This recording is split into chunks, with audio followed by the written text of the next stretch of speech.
Bonsoir à toutes et à tous. Bienvenue à UGC Ciné-Cité Léal. On est ravis de vous accueillir malgré cette jauge un peu restreinte, toujours quand même assez nombreux. Donc vous allez découvrir ce soir le film de Fernando Trueba, L'oubli que nous serons. Et pour venir le présenter, nous accueillons le réalisateur Fernando Trueba.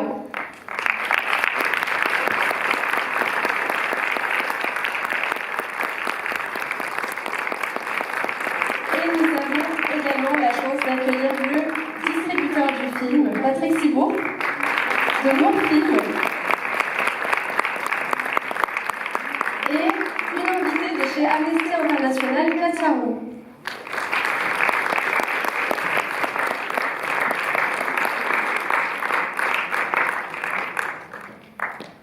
Bonsoir Fernando, merci d'être avec nous ce soir.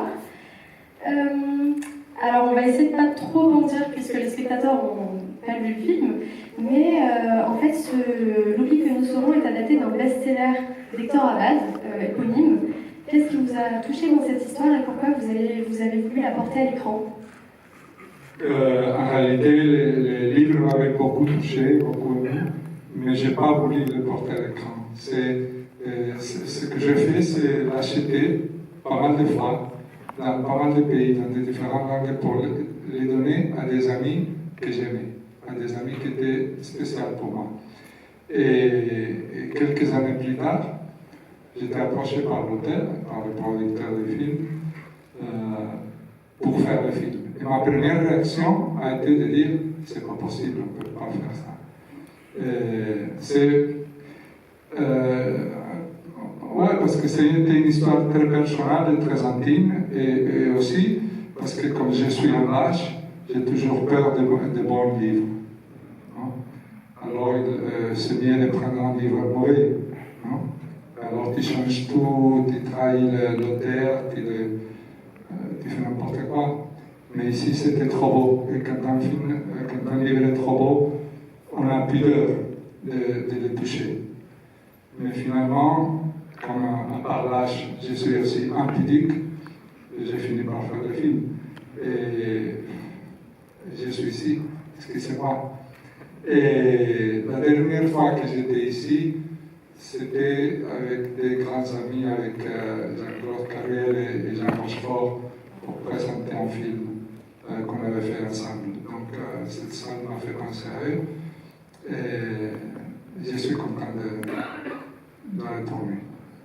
Merci à tous d'être là.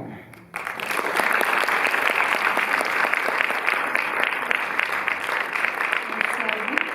Eh bien, Patrick, peut-être vous pouvez nous expliquer ce qui vous a touché également dans ce scénario, dans ce film, et pourquoi vous avez souhaité le distribuer en France?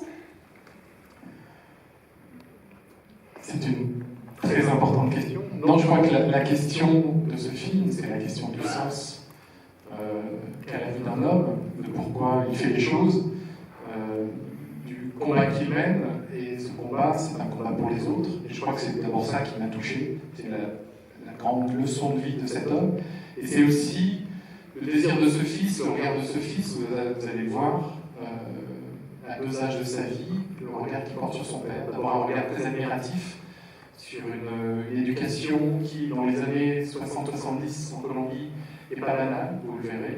Et puis c'est aussi le regard de son fils, adulte, qui voit encore son père grandir, mais qui voit aussi voilà, la face cachée de ce père-là, de ce combat jusqu'au bout des choses, et de ce qui un peu va faire qu'ils vont non pas être en conflit, mais en tout cas se frotter l'un à l'autre. Et ça, c'est des choses qui sont formidables. C'est un film très ensoleillé, et en même temps, c'est un film sur une tragédie humaine. Et ça, c'est sur le combat et c'est pour ça aussi qu'on a souhaité qu'Amnesty International France puisse être partenaire de ce film, et c'est le cas. Le combat qu'on doit mener contre l'injustice pour les droits humains. Et c'est pour ça qu'on a fait venir ce soir Katia Roux, qui est chargée de plaidoyer, merci, pour Amnesty International France, et qui va nous dire aussi pourquoi Amnesty a souhaité s'engager aux côtés de ce film pour porter la parole du docteur Abad Gomez, dont vous allez voir la vie tout à l'heure sur mon écran. Merci beaucoup. Bonsoir à tous et à toutes. Effectivement, Amnesty International soutient ce film et c'était comme une évidence en réalité, puisque ce film raconte tout simplement l'histoire d'un défenseur des droits humains, le parcours d'un défenseur des droits humains et son engagement, comment il se construit aussi au fil du temps, voire même parfois malgré lui.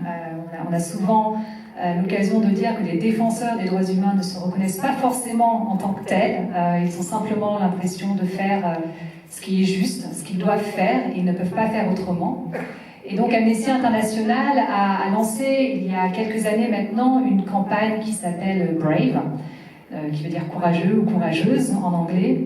Et je pense qu'à la fin de la projection, vous conviendrez que le docteur Abad Gomez n'en manquait pas de courage. Et donc effectivement, on soutient ce film aussi pour montrer à quel point il est important d'attirer l'attention sur ce qui peut coûter, ce qu'il en coûte aussi de défendre les droits humains aujourd'hui.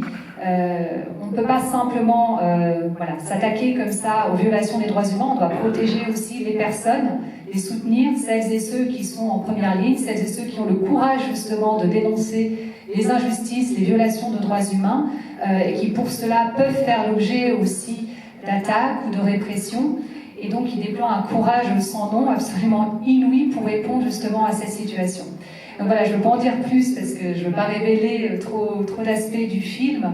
En tout cas, ce film fait aussi une résonance, résonne tout particulièrement aujourd'hui au vu de l'actualité en Colombie également. Donc c'était important pour nous aussi de le mentionner. On voit qu'aujourd'hui encore, des milliers de personnes se mobilisent contre les inégalités sociales et les injustices sociales en Colombie. Et donc voilà, ça a du sens aussi aujourd'hui de pouvoir porter ce message-là. Merci beaucoup.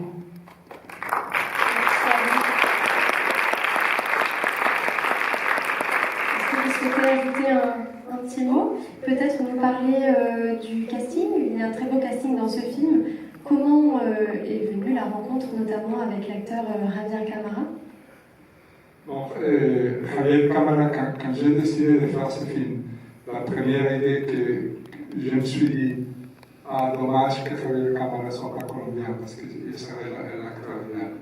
Donc, mais je suis parti en Colombie pour faire les castings et trouver tous les acteurs pour le film, inclus les personnages qu'ils jouent dans le film. Les acteurs, quand vous allez voir en Colombie, le niveau des acteurs est formidable. Mais à un moment donné, je me suis dit qu'il me faut Javier,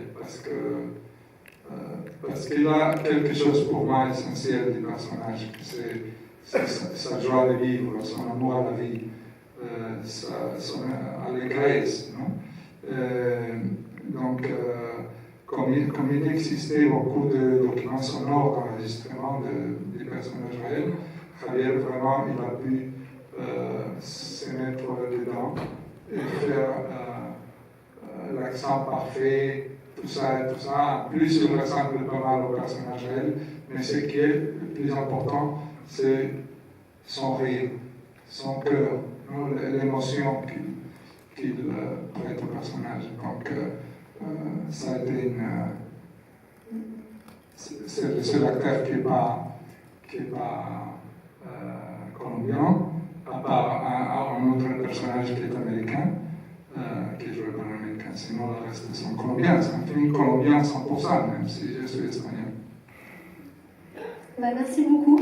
Merci. On va vous